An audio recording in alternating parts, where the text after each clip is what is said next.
دے کے اس کو مالک بنا سکتے ہیں. غلام کسی چیز کا خود سے مالک نہیں بن سکتا، کیونکہ غلامی اور کسی چیز کا اپنی ملکیت میں آ جانا یہ دونوں ایک دوسرے کے اگینسٹ ہیں، یہ دونوں چیزیں جمع نہیں ہو سکتی. اس کی مثال ایسے ہے جیسے عرب میں آزاد آدمی کو غلام نہیں بنا سکتے تھے، کیونکہ جو آزاد ہے وہ غلام نہیں ہو سکتا، جو غلام ہے وہ آزاد نہیں ہو سکتا. کوئی شخص کسی اپنی باندی سے نکاح نہیں کر سکتا تھا، اس لیے کہ جب نکاح کرے گا تو بیوی جو ہے وہ غلام نہیں ہو سکتی، اور غلام جو باندی جو ہے، یعنی غلام جو عورت جب غلام ہوتی ہے اس کو باندی کہتے ہیں، کہ باندی جو ہے وہ بیوی نہیں ہو سکتی، کیونکہ بیوی ہوگی تو وہ آزاد ہو جائے گی. آزاد عورت سے نکاح ہوتا ہے، کیونکہ عورت مرد کے پیرالل ہوتی ہے نا، بیوی ہونے کے اعتبار سے وہ لونڈی نہیں ہو سکتی، آپ کی مملوکہ نہیں ہو سکتی. تو بیوی ہے تو مملوکہ نہیں ہو سکتی، مملوکہ ہے تو بیوی نہیں ہو سکتی. تو اب ایسا نہیں ہو سکتا ایک آدمی اپنی ہی باندی سے شادی کرے گا تو لیکن اس کو باندی پناہ اس کا ختم کرنا پڑے گا، آزاد کرے گا تو پھر وہ اس سے نکاح کرے گا، پھر اس کی مرضی اس نکاح کو قبول کرے یا نہ کرے. تو کچھ چیزیں ایسی ہوتی ہیں جو جمع ہو ہی نہیں سکتی، ناممکن اور محال ہے یہ.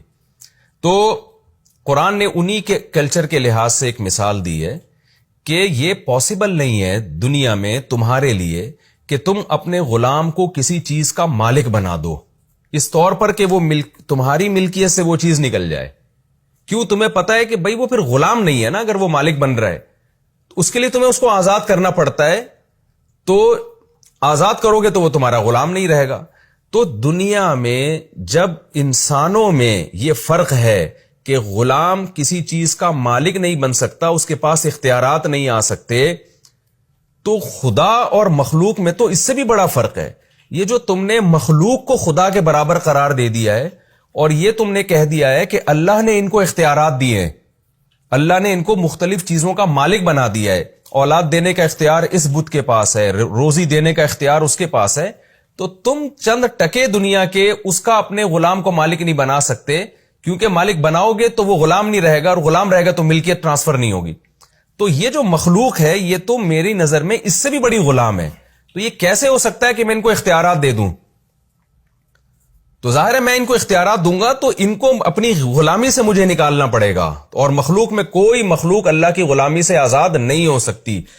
تو جب اللہ کی غلامی سے آزاد نہیں ہو سکتی تو اس کا مطلب کسی چیز کے مالک بھی نہیں ہو سکتی. تو یہ دونوں چیزیں ایک دوسرے کے متضاد ہیں، جمع نہیں ہو سکتی کہ میں کائنات میں کسی شخصیت کو، کسی فرشتے کو، کسی پیغمبر کو، یا کسی پتھر کے بنے ہوئے بت کو، یا کسی بزرگ کو، یا کسی ولی کو اختیارات دے دوں، خدائی اختیارات میں اپنے ساتھ شریک کر لوں کہ اللہ کے پاس جو اختیارات ہیں کہ جی اللہ ہی رزق بھی دے سکتے ہیں، اولاد بھی اللہ ہی دے سکتے ہیں، مصیبتیں بھی اللہ ہی دور کر سکتے ہیں، تو میں یہ اختیارات اپنے غلاموں کو دے دوں. تو اللہ کہتے ہیں کہ تم اپنے غلاموں کو نہیں دے سکتے، حالانکہ ان کی تو پھر بھی کوئی ویلیو ہے، کیونکہ وہ بھی انسان ہے، تم بھی انسان ہو. تو یہ مخلوق کی میری نظر میں تو میرے ساتھ تو اس کی کوئی مماثلت ہے ہی نہیں، تو میں کیسے اختیارات دے سکتا ہوں؟ یعنی اس کو کہتے ہیں الزامی دلیل. الزامی دلیل اس کی مثال ایسے جیسے کوئی شخص آپ کو آ کے سمجھا رہا ہو کہ آپ ایسا کرو کہ اپنے فلاں ملازم کو نا اپنی آدھی پراپرٹی دے دو، فلاں ملازم کو آدھی پراپرٹی اس کو دے دو، آپ اس کا خیال کرو.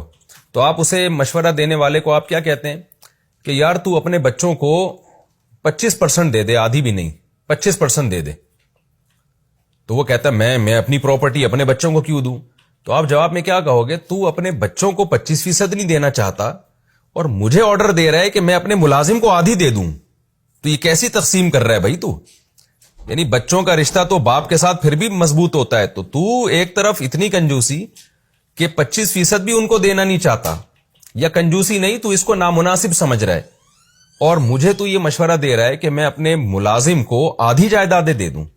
تو اللہ نے اس سے بھی بڑی مثال دی ہے قرآن مجید میں کہ تم غلام کو، تمہیں پتا ہے ہم کچھ دیں گے، غلام اس کا مالک نہیں بنے گا، کیونکہ ملکیت اور غلامی ایک دوسرے کے بالکل منافی ہیں، اپوزٹ ہیں. تو تم نہیں بنا سکتے، تو ہم کیسے اس مخلوق میں جو فرشتے ہیں، جنات ہیں، یا بت ہیں جو پتھروں سے بنائے ہوئے، ہم ان کو جو اللہ کے ساتھ جو اختیارات ہیں ان اختیارات میں ہم ان کو کیسے شریک کریں گے؟ کیونکہ اگر ہم ان کو شریک کریں گے تو یہ ہمارے غلام نہیں رہیں گے، پھر یہ یعنی غلام نہیں رہیں گے. اس کا مطلب یہ ہے کہ ان کو بھی ہم نے تمہارے غلاموں سے زیادہ ویلیو دے دی ہے. تو اللہ کی نظر میں تو سارے برابر ہیں.